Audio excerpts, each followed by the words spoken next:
Fil-katekezi tagħna llum eżistij nkomplu nirriflettu dwar it-tiġdid tal-Knisja. Il-Knisja eżistij profondament hija komunità ta' mħabba illi tirrifletti l-għaqda fit-Trinità qaddisa l-imħabba li hemm bejn il-Missier li benu l-Ispiritu Santu. Biex ngħidu hekk il-Knisja hija l-immaġni ta' Alla fuq dil-art bħala komunità ta' mħabba. Aħna nistgħu eżistij neħtlu f'din ir-realtà ta' x'inhi din l-imħabba li aħna rridu nkunu immaġni tagħha permezz ta' Ġesu msallab. Ġesu msallab huwa triq biex aħna nifhmu eżattament x'inhi din l-imħabba li titkun fil-qalba tal-Knisja, li titkun l-imħabba ta' Alla. Forsi mhux ta' bxejn li San Franġis ta' Assisi kien Ġesu msallab li kelmu qallu Franġisku mursew bil-Knisja tiegħi li kif tara qed tiġġarraf. Ix-xbieħa tal-kurċifiss eżistijej għalina fi żminijietna għandha ċerta ambigwità. Għaliex illum il-ġurnata hawn min irid ineħħi x-xbieħa tal-kurċifiss mill-pubbliku bir-raġuni li jgħid li joffendi lil min ma jemminx fi Kristu.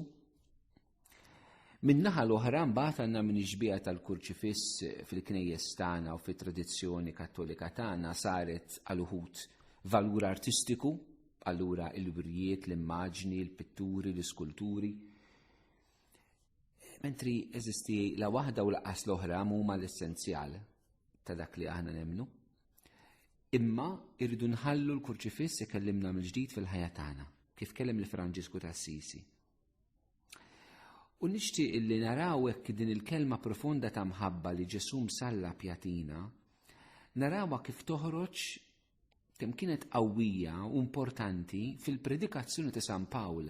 San Pawl li kien ixandar il-Ġesu msallab kienet il-bażi tal-predikazzjoni tiegħu u li kienet il-qofol ta' bidu ta' komunità ġdida. Kull komunità għal Pawlu kienet tibda mix-xandir ta' Kristu msallab. Għaliex? F'Ġesu msallab naraw din l-imħabba vera ta' Alla li hija l-bażi u l-qalba tal-ħajja nisranija u ta' dak li hi l-Knisja. U allura l-Knisja biex tiġġedded titmur għal din l-ewwel predikazzjoni kontinwament. Hija l-predikazzjoni tal-Apostlu, l-predikazzjoni ta' Pawlu u anke fi żminijietna rridu mmorru għall predikazzjoni ta' Ġesu msallab, irridu nxandru lil Kristu imsallab. Isimgħu San Pawl fl-ewwel ittra tiegħu il-Korintin, kapitlu 2 minn vers 1 sa 5 x'jgħidilna. Meta jien wasalt għandkom ħuti, ma ġejtx inħabbrilkom il-misteru ta' Alla bi kliem kbir jew għaref. Ma pretendejtx li kont naf xi ħaġa fostkom ħlif lil Ġesu Kristu u l-dan imsallab. U jiena ġejt għandkom dajjef, imbeżza u imriet. Il-kelma u l-predikazzjoni tiegħi ma kinux imlibsa bil-kliem qawwi tal-erf imma bil-wiri tal-Ispiritu u l-qawwa. Sabiex il-fidi tagħkom tinbena mhux fuq l-erf tal-bniedem imma fuq il-qawwa ta' Alla.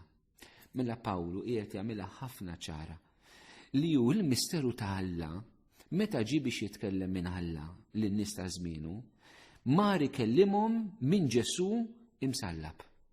Mill-misteru tal-passjoni l-mewt u l-qawmien ta' Ġesu, dan il-misteru tal-għajt li fil-profondità jibqa' fiċ-ċentru ta' dak li jagħmilna bħala insara, jagħmilna bħala Knisja. Ma kontx nippretendi li kont naf xi ħaġa fostkom, Pawli jmur b'din l-atteġġament umli li mhux qed jippretendi li jaf iktar mill-oħrajn imma li jaf il-Ġesu. U din l-konvinzjoni li Knisja fi żmienha rid ikollha. Mhux li naħsbu li aħna nifhmu f'kollox, imma li aħna nafu l-Kristu. U jekk toħdunna dik ħattunna kollox. Jekk m'għandniex dik m'għandna xejn. Aħna dak li rridu nkonna l-konvinzjoni f'qalbna. Nistgħu nkunu mbeżżajn dajfin, imwerwrin, imreda kif kien Pawlu, però dan ma jżommniex milli nxandru il-Ġesu u dan imsallab. Li mument ieħor Pawlu jgħid huwa skandlu għall-lutu blu għall-pagani. Imma lina li nemmnu huwa l-qawwa ta' Alla. Fit-tradizzjoni kattolika eżistijej, il-kontemplazzjoni ta' Ġesu msallab dejjem ġabet tiġdid fil-ħajja tal-Knisja u fil-ħajja ta' ċerta qaddisin. Nixtieq nduru li qaddisa partikolari tant popolari fi żmienna Santa Faustina Kowalska tal-Ħnina Divina, propju għalhekk hija daqshekk popolari. U nixtieq hekk naqraw siltam djarju tagħha numru 304 fejn hija wkoll bħal Pawlu tidħol f'dil meditazzjoni u x-xandir ta' Ġesu msallab. Ħa naraw xi tgħid u naraw hekk x'nistgħu nisiltu minn dan it-tagħlim tagħha. F'talba tikteb hekk: Ġesu tiegħi, it-tama waħda tiegħi, grazzi għal ktieb li inti ftaħt li quddiem l-għajnejn ta' ruħi. Dak il-ktieb u l-passjoni tiegħek li inti għaddejt minna għax inti tħobbni. Huwa minn dan il-ktieb li jiena tallimt kif għandi nħobb lill-Alla u lill-Erwieħ. F'dan il-ktieb aħna nsibu teżori blat. U Ġesu kemm huma ftit l-erwieħ li jifhmuk fil-martirju tiegħek ta' mħabba. Kemm hu kbir in-nar ta' mħabba li żied safja li hemm taqbad fil-qalb imqazza tiegħek. Imbierka r-ruħ li waslet li tifhem l-imħabba tal-qalb ta' Ġesu. Ejjew naqbdu biċċa hekk dan li Fawstina qed tgħid. L-ewwel ħaġa Fawstina tirreferi għal Ġesu msallab bħala il-ktieb. Din hija espressjoni li diversi qaddisin juża San Bonaventura meta darba saqsuh minn fejn ġib it-teoloġija kollha tiegħek għallhom minn Ġesu msallab. San George Preka eżisti nafu li l-Kurċifiss kien sejħlu l-ktieb il-kbir, Fawstina wkoll sejħlu l-ktieb. San Tumas d'Aquino wkoll għandu biċċa sabiħa fil-kitbit tiegħu meta jgħidilna li jekk naqraw il-Ġesu msallab aħna għandna l-virtujiet kollha. U kull mu Ġesu msallab għandu jkun nisrani u dak kollu li mhuwiex Ġesu msallab m'għandux ikun nisrani. Ma issa jaħlu l-ktieb. Allura aħna Ġesu msallab huwa ikona kif l-Ortodossi jgħidu l-ikoni. L-ikoni inti mhux tarhom, l-ikoni taqrom. U Ġesu msallab huwa ikona għax mhux inħarsu lejhi ma rridu naqrawh. Però eżisti Fawstina tgħid xi ħaġa oħra mhux tgħid biss l-ktieb tgħid li inti ftaħtuli dal-ktieb. Ġesu msallab biex nifu l-misteru ta' Kristu x'hemm warajh, mhux sempliċement li jiena qabatt ftaħtu qrajtu dal-ktieb, inħares lejn il-Kurċifissu nifhmu. Dana int ftaħtuli, mhux jiena niftħu naqrah, hija l-grazzja ta' Alla hija l-ħidma tal-Ispirtu Santu li tagħtina dawl fuq il-misteru ta' Kristu. U allura l-Kurċifiss ma nistgħux il-Ġesu msallab ma nistgħux nifhmuh b'moħħna waħedna. Imma nabżon luna tal-Ispirtu kif irrivelali l-Knisja. Allura nabżon anke t-talim tal-Knisja, tal-Maġisteru tagħha, tal-organu uffiċjali tat-talim tagħha li jkompli jfissrilna u jallimna minnu dan Ġesu msallab. U xi jfisser għalina. Ftaħt li quddiem l-għajnejn ta' ruħi, mela mhux bl-għajnejn tal-ġisem, għaliex aħna biex nifhmu verament Ġesu msallab xi jfisser għalina anke biex niġġeddu fi żminijietna. Mhux li fuq l-għajnejn biss id-batija fiżika ta' Ġesu x'naraw minn barra, imma x'inhu s-sinifikat ta' ġewwa li titaqbdu r-ruħ tagħna, l-aspett spiritwali fil-ħajja tal-bniedem, l-aspett tal-eżistenza tagħna li se tibqa' għaddejja l-eternità. Hemmhekk iridu nifhmu dan Ġesu minnu għalina.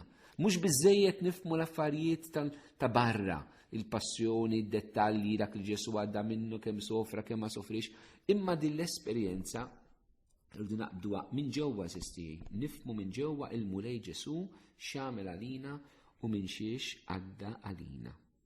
Dal-ktieb Fawstina tgħid li huwa l-passjoni li inti għaddejt minna u mill-ewwel tmur Fawstina għall-qalba tal-passjoni. Għaliex inti tħobbni. Fawstina tiġbor mill-ewwel din l-esperjenza, din motivazzjoni, ir-raġuni għaliex Ġesu għadda minn dik il-passjoni hija waħda għax tħobbni. Se naraw il-qudiem. Kurċifiss irid mill-ewwel idaħħalna f'dan il-misteru tal-imħabba. Hija tgħid huwa minn dan il-ktieb li jintallimt kif għandi nħobb lill-Alla u l-Erwieħ. Mela l-Kurċifiss huwa sinjal ta' kemm Alla jħobb il-bniedem, però fl-istess ħin il-Kurċifiss aħna nitolmu nħobbu lill-Alla u li nħobbu lil xulxin. Ara hawnhekk eżistijej tinġabarx il-misteru l-qalba tal-fidi nisranija u ta' dak li għamilna Knisja. Il-konvinzjoni li Alla jħobbni għaliex Ġesu metalina u minn hemmhekk jiena nitgħallem kif inħobb lura l-Alla u kif inħobb il-xulxin. Għal Fawstina il-Kurċifiss kien sintesi ta' kollox tal-fidi nisranija, kien il-Bibja miktuba, l-ikona li tgħid li fiha tista' taqra il-kelma tal-Assieħa. Alla kemm iħobb il-bniedem u l-bniedem kif għandu jħobb lura l-Alla u jħobb il-xulxin. Fawstina tgħid li f'dan it-ktieb insibu teżori blaqat. Ġesu msallab aħna nistgħu nibqgħu nħaffru, napprofondixxu, niskopru dejjem il-ġdid m'għandna limitu ta' xejn. Kien forsi ftit skoprejna minn dan it-teżori li hemm f'Ġesu msallab. X'faqar meta nirduċu l-kurċifiss għal sempliċi devozzjoni ma neħtlux fil-misteru profond tiegħu. Fawstina tgħid kemm huma ftit l-erwieħ li jifhmuk fil-martirju tiegħek ta' mħabba. X'espressjoni sabiħa l-martirju tiegħek ta' mħabba. Santa Teresa tal-Bambin Ġesu li għexa ftit qabel Santa Fawstina kienet f'poeżija tagħha nix bl-imħabba, viv d'amur, tgħid li timmut bl-imħabba u tgħid li Ġesu fuq is-salib mid bl-imħabba. Dal-qaddisin eżistieri qabdu l-profondità tal-misteru. Illi Ġesu umanament mid bl-asfiksja kif kienu jmutu n-nies illi kienu jmutu msalba, ġifieri jmutu f'gati. Però Fawstina bħal Santa Teresa tal-Bambin Ġesu tmur iktar fil-profond. Ġesu mit martirju ta' mħabba, Ġesu mit bl-imħabba, dilli mħabba stess qatlitu. Dilli mħabba stess waslitu biex jagħti l-ħajja tiegħu. Mhux aħna ħadnielu ħajtu kif Ġesu nnifsu u jagħti l-ħajja tiegħu. Mela Ġesu msallab mhux tant qed noqtluh imma qed jagħti ħajtu bogħod jassiħa ta' mħabba. X'profondità eżisti meta nifhmu dawn ir-realtajiet. Fawstina tgħid kemm hu kbir in-nar ta' mħabba li żżed safja li hemm taqbad fil-qalb imqazza tiegħek. U imberkin, imbirka r-ruħ li waslet li fehm il-mħabba. Din il-beatitudni li tgħid Fawstina. Il-Knisja hija magħmula minn dawn l-imberkin suppost illi esperjenzaw daqu dil-imħabba tal-Mulej. Fawstina f'parti oħra mid-djarju tagħha 369 Ġesu qal dal-kliem. Emmertu akbar f'sija waħda ta' meditazzjoni fuq il-passjoni tiegħi milli tbatija milli hemm f'sena sieħa ta' flagellazzjoni toħroġ id-demm. Il-kontemplazzjoni tal-pjagi kifra tiegħi hija ta' siwi kbira likom u lili tferraħni ħafna. F'number 267 ta' djarju tagħha tgħid hekk. Ġesu qalli li jiena noġbu l-iktar meta nimmedita fuq il-passjoni ħarxa tiegħu u permezz ta' din il-meditazzjoni ruħi tirċievi ħafna dawl.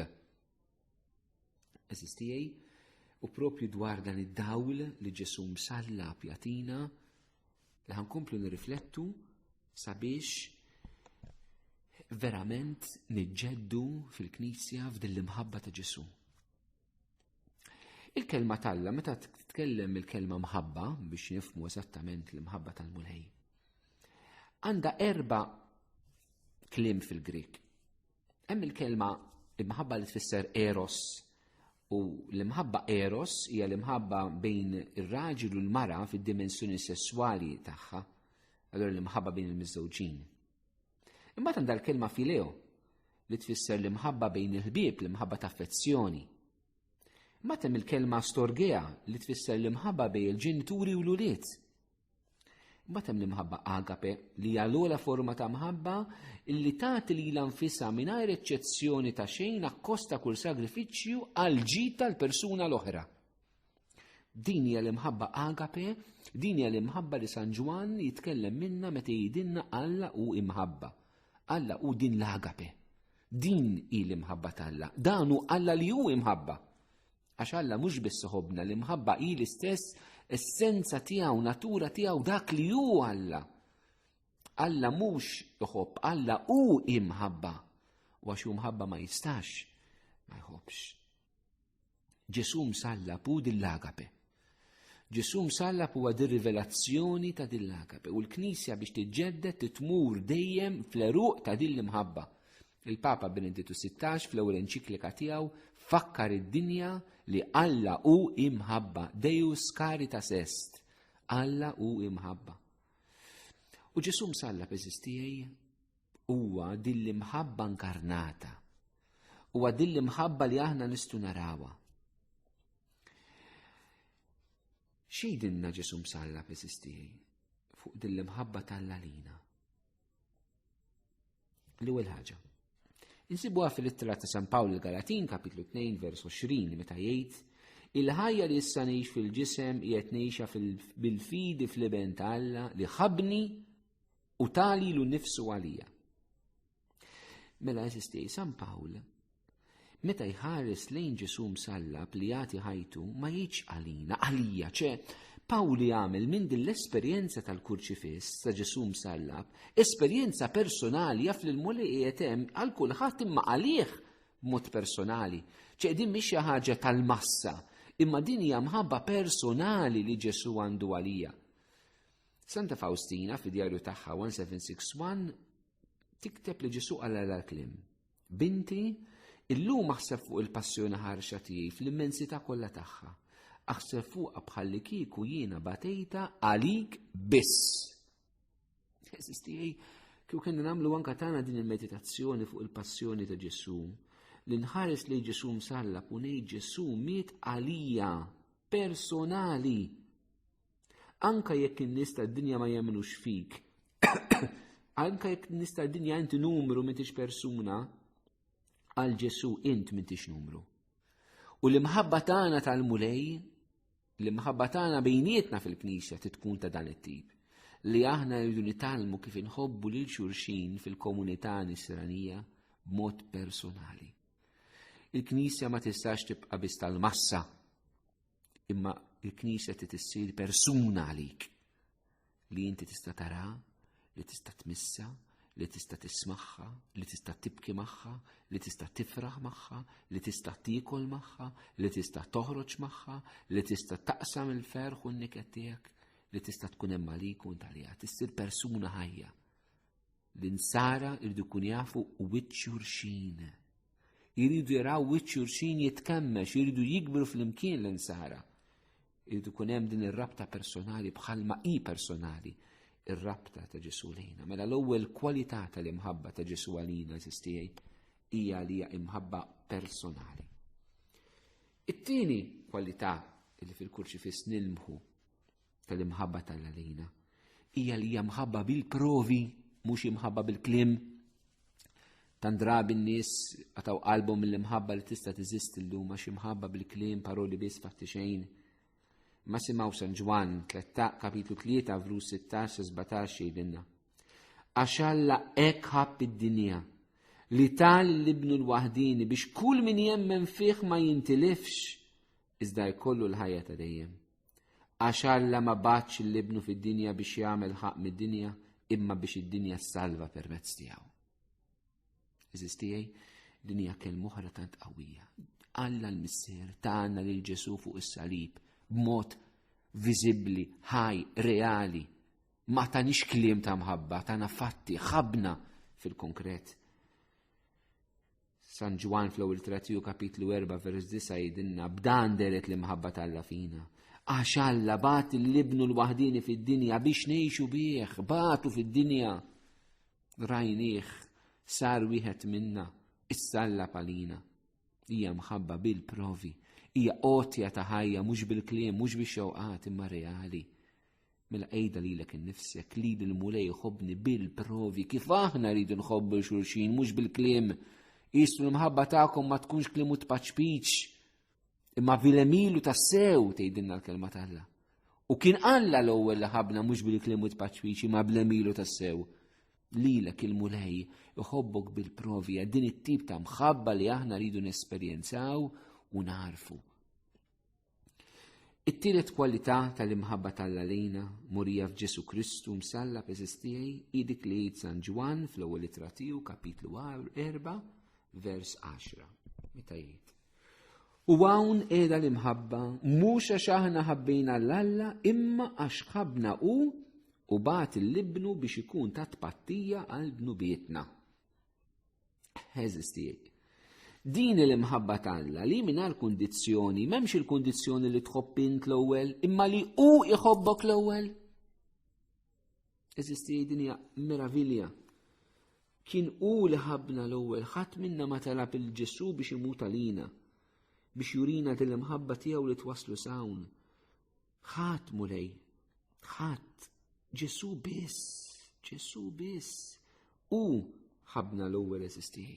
Ma jiddependix mill-imħabba tagħna.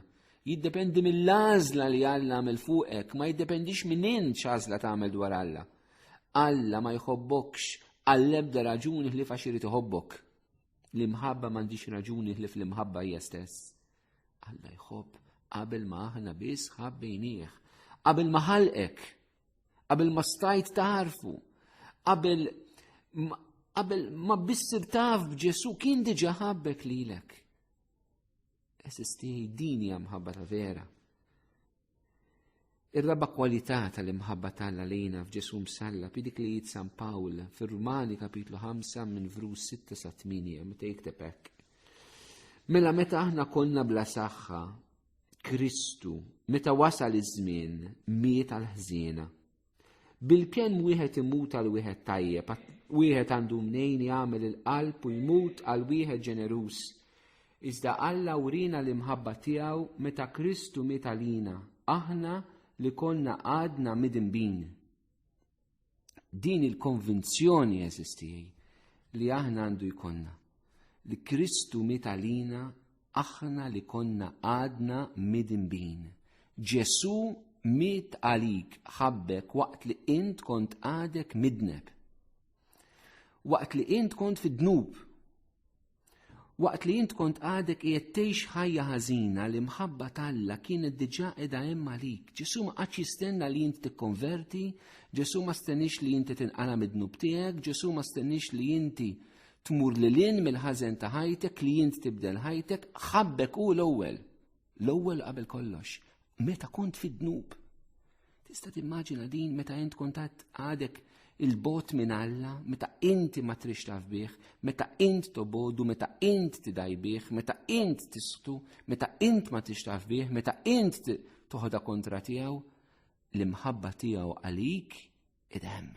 L-imħabba tiegħu għalik hija kbira. Din hi l-imħabba ta' Alla għalik. Nistiednek f'dal-mument poġġidek fuq qalbek. Kif nagħmlu fil-qudies meta ngħidu ħtija tiegħi l-akbar tija tiegħi. Imma mhux biex tgħid ħtija tiegħi, biex tgħid li Ġesu ħabbni qabel il-ħtija tiegħi. Ġesu ħabbni meta jien kont għadni fil-ħtija tiegħi.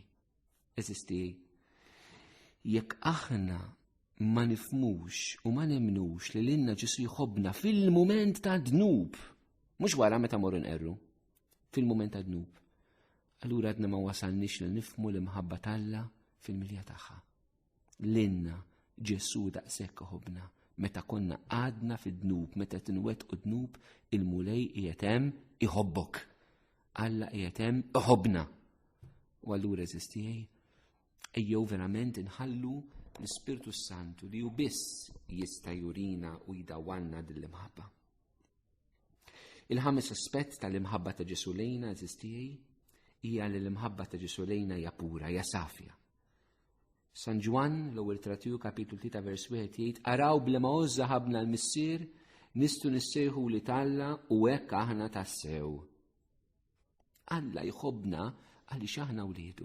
Iħobbok għax inti ibnu. Għażel li int tkun ibnu meta ħalqek u meta miet għalik. M'hemmx raġuni oħra. Inti tibqa' ibnu anke jekk tiċħad li inti ibnu, inti tibqa' ibnu. Bħalma xi ħadd jista' jiċħad il-ġenituri ma jista' jħassar xejn illi huwa binhom, li bintom. U l-mulej lilek iħobbok għaliex inti ibnu. U jekk il-ġenituri umani bnedmin jaslu jħobbu tant il-wliedhom anke jekk jiċħduhom kemm iktar Alla. Dik li maħabba safja u pura li Alla jħobbok għal dak li int mhux għal dak li jista' jieħu minnek.